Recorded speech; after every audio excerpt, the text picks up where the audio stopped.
ಒಂದು ಸುಂದರವಾದ ಹಸಿರು ಕಾಡಿನಲ್ಲಿ ಚಿನ್ನು ಎಂಬ ಚಿಕ್ಕ ಮೊಲ ವಾಸಿಸುತ್ತಿತ್ತು. ಚಿನ್ನು ತುಂಬಾ ಕುತೂಹಲದ ಪ್ರಾಣಿ. ಅವನಿಗೆ ಹೊಸ ಹೊಸ ಜಾಗಗಳನ್ನು ನೋಡೋದು, ಸ್ನೇಹಿತರ ಜೊತೆ ಆಟ ಆಡೋದು ತುಂಬಾ ಇಷ್ಟ. ಒಂದು ದಿನ ಬೆಳಿಗ್ಗೆ ಚಿನ್ನು ತನ್ನ ಮನೆಯ ಹೊರಗೆ ಬಂದಾಗ ಆಕಾಶದಲ್ಲಿ ವಿಚಿತ್ರವಾದ ಬಣ್ಣದ ಬೆಳಕು ಕಾಣ. ಅಯ್ಯೋ, ಇದು ಏನು ಎಂದು ಚಿನ್ನು ಆಶ್ಚರ್ಯಪಟ್ಟ. ಅಷ್ಟರಲ್ಲಿ ಅವನ ಸ್ನೇಹಿತ ಮಿಂಚು ಅಳಿಲು ಓಡುತ್ತಾ ಬಂತು. ಚಿನ್ನು, ಕಾಡಿನ ಮಧ್ಯದಲ್ಲಿ ಒಂದು ಮಾಯಾ ಬಾಗಿಲು ಕಾಣಿಸಿಕೊಂಡಿದೆಯಂತೆ ಎಂದಿತು ಮಿಂಚು. ಚಿನ್ನು ಕಣ್ಣನ್ನು ದೊಡ್ಡದಾಗಿ ಮಾಡಿ, ನಿಜವಾ? ಬಾ ಹೋಗೋಣ ಎಂದನು. ಇಬ್ಬರೂ ಕಾಡಿನ ಮಧ್ಯಕ್ಕೆ ಓಡಿದರು. ಅಲ್ಲಿ ದೊಡ್ಡ ಮರದ ಕೆಳಗೆ ಹೊಳೆಯುವ ಬಂಗಾರದ ಬಾಗಿಲು ಕಾಣಿಸಿತು. ಬಾಗಿಲಿನ ಮೇಲೆ ವಿಚಿತ್ರ ಗುರುತುಗಳಿದ್ದವು. ಅಷ್ಟರಲ್ಲಿ ನಿಧಾನವಾಗಿ ಒಂದು ಧ್ವನಿ ಕೇಳಿಸಿತು. ಒಳ್ಳೆಯ ಹೃದಯದವರು ಮಾತ್ರ ಈ ಬಾಗಿಲು ತೆರೆಯಬಹುದು. ಚಿನ್ನು ಮತ್ತು ಮಿಂಚು ಒಬ್ಬರನ್ನೊಬ್ಬರು ನೋಡಿದರು. ನಾವು ಒಳ್ಳೆಯವರಲ್ಲವೇ ಎಂದು ಮಿಂಚು ಕೇಳಿತು. ಚಿನ್ನು ನಗುತ್ತಾ ಖಂಡಿತ ಎಂದನು. ಚಿನ್ನು ಬಾಗಿಲನ್ನು ಮುಟ್ಟುತ್ತಿದ್ದಂತೆ ಅದು ನಿಧಾನವಾಗಿ ತೆರೆದಿತು. ಒಳಗೆ ತುಂಬಾ ಸುಂದರವಾದ ಮಾಯಾಲೋಕವಿತ್ತು. ಬಣ್ಣ ಬಣ್ಣದ ಹೂಗಳು, ಹಾರುವ ಮೀನುಗಳು, ಮಾತಾಡುವ ಮರಗಳು ಎಲ್ಲವೂ ಇದ್ದವು. ವಾವ್ ಎಂದು ಇಬ್ಬರೂ ಆಶ್ಚರ್ಯಪಟ್ಟರು. ಅವರು ಒಳಗೆ ನಡೆಯುತ್ತಿದ್ದಾಗ ಒಂದು ಚಿಕ್ಕ ಹಕ್ಕಿ ಹತ್ತುತ್ತಿತ್ತು. ಏನಾಯಿತು ಎಂದು ಚಿನ್ನು ಕೇಳಿದ. ಹಕ್ಕಿ ಹೇಳಿತು, ನನ್ನ ಗೂಡು ಬಿರುಗಾಳಿಯಿಂದ ಕೆಳಗೆ ಬಿದ್ದಿದೆ. ನನ್ನ ಮೊಟ್ಟೆಗಳು ಮರದ ಮೇಲೆ ಸಿಲುಕಿಕೊಂಡಿವೆ. ಚಿನ್ನು ತಕ್ಷಣ ಯೋಚನೆ ಮಾಡಿತು. ಮಿಂಚು ಅಳಿಲು ಮರದ ಮೇಲೆ ವೇಗವಾಗಿ ಹತ್ತಿತು. ಚಿನ್ನು ಕೆಳಗಿನಿಂದ ಸಹಾಯ ಮಾಡಿತು.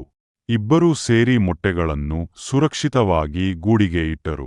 ಹಕ್ಕಿ ಸಂತೋಷದಿಂದ ಧನ್ಯವಾದಗಳು ಸ್ನೇಹಿತರೆ ಎಂದಿತು. ಅಷ್ಟರಲ್ಲಿ ಆಕಾಶದಲ್ಲಿ ಹೊಳೆಯುವ ನಕ್ಷತ್ರಗಳು ಕಾಣಿಸಿಕೊಂಡವು. ನೀವು ಮೊದಲ ಪರೀಕ್ಷೆಯಲ್ಲಿ ಜಯಿಸಿದ್ದೀರಿ ಎಂಬ ಧ್ವನಿ ಕೇಳಿಸಿತು. ಚಿನ್ನು ಆಶ್ಚರ್ಯಪಟ್ಟ. ಪರೀಕ್ಷೆನ ಮುಂದೆ ಅವರು ನಡೆಯುತ್ತಿದ್ದಾಗ ಒಂದು ನದಿ ಎದುರಾಯಿತು. ನದಿಯ ಮಧ್ಯದಲ್ಲಿ ಒಂದು ಚಿಕ್ಕ ಆಮೆ ಸಿಲುಕಿಕೊಂಡಿತ್ತು. ನನಗೆ ಈಜಲು ಆಗುತ್ತಿಲ್ಲ ಎಂದು ಆಮೆ ಅತ್ತಿತು.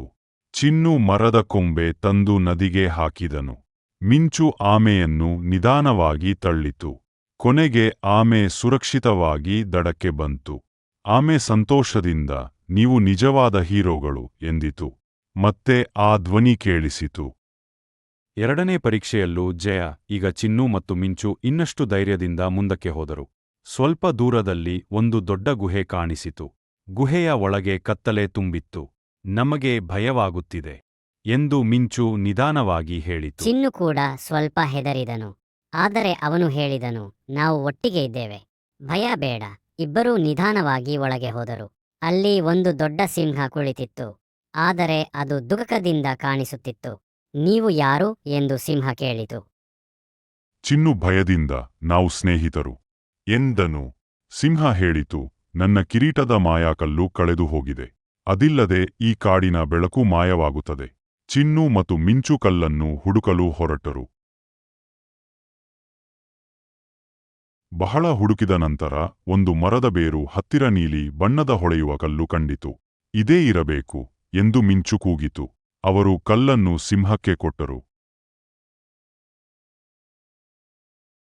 ಸಿಂಹ ಸಂತೋಷದಿಂದ ಕಲ್ಲನ್ನು ಕಿರೀಟದಲ್ಲಿ ಇಟ್ಟಿತು. ತಕ್ಷಣ ಸಂಪೂರ್ಣ ಕಾಡು ಬೆಳಕಿನಿಂದ ಮಿನುಗಿತು. ಹೂಗಳು ಅರಳಿದವು. ಹಕ್ಕಿಗಳು ಹಾಡತೊಡಗಿದವು. ಸಿಂಹ ಹೇಳಿತು, ನೀವು ದಯೆ, ಸ್ನೇಹ ಮತ್ತು ಧೈರ್ಯದಿಂದ ಈ ಮಾಯಾಕಾಡನ್ನು ಉಳಿಸಿದ್ದೀರಿ. ಅಷ್ಟರಲ್ಲಿ ಬಂಗಾರದ ಬಾಗಿಲು ಮತ್ತೆ ಕಾಣಿಸಿಕೊಂಡಿತು. ಇದೀಗ ನೀವು ನಿಮ್ಮ ಮನೆಗೆ ಹೋಗಬಹುದು ಎಂದಿತು ಸಿಂಹ. ಚಿನ್ನು ಮತ್ತು ಮಿಂಚು ಎಲ್ಲರಿಗೂ ವಿದಾಯ ಹೇಳಿ ಬಾಗಿಲಿನೊಳಗೆ ಹೋದರು. ಮತ್ತೆ ತಮ್ಮ ಕಾಡಿಗೆ ಬಂದಾಗ ಸೂರ್ಯ ಅಸ್ತವಾಗುತ್ತಿತ್ತು. ಮಿಂಚು ನಗುತ್ತಾ, ಇದು ಕನಸಾ ಎಂದಿತು.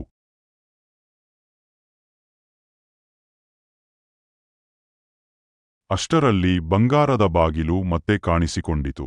ಇದೀಗ ನೀವು ನಿಮ್ಮ ಮನೆಗೆ ಹೋಗಬಹುದು ಎಂದಿತು ಸಿಂಹ. ಚಿನ್ನು ಮತ್ತು ಮಿಂಚು ಎಲ್ಲರಿಗೂ ವಿದಾಯ ಹೇಳಿ ಬಾಗಿಲಿನೊಳಗೆ ಹೋದರು. ಮತ್ತೆ ತಮ್ಮ ಕಾಡಿಗೆ ಬಂದಾಗ ಸೂರ್ಯ ಅಸ್ತವಾಗುತ್ತಿತ್ತು. ಮಿಂಚು ನಗುತ್ತಾ, ಇದು ಕನಸಾ ಎಂದಿತು. ಚಿನ್ನು ಆಕಾಶವನ್ನು ನೋಡುತ್ತಾ ಹೇಳಿದನು, ಇಲ್ಲ, ಇದು ಸ್ನೇಹದ ಮಾಯೆ. ಆ ದಿನದಿಂದ ಚಿನ್ನು ಮತ್ತು ಮಿಂಚು ಕಾಡಿನ ಎಲ್ಲರಿಗೂ ಸಹಾಯ ಮಾಡುತ್ತಾ ಸಂತೋಷದಿಂದ ಬದುಕಿದರು.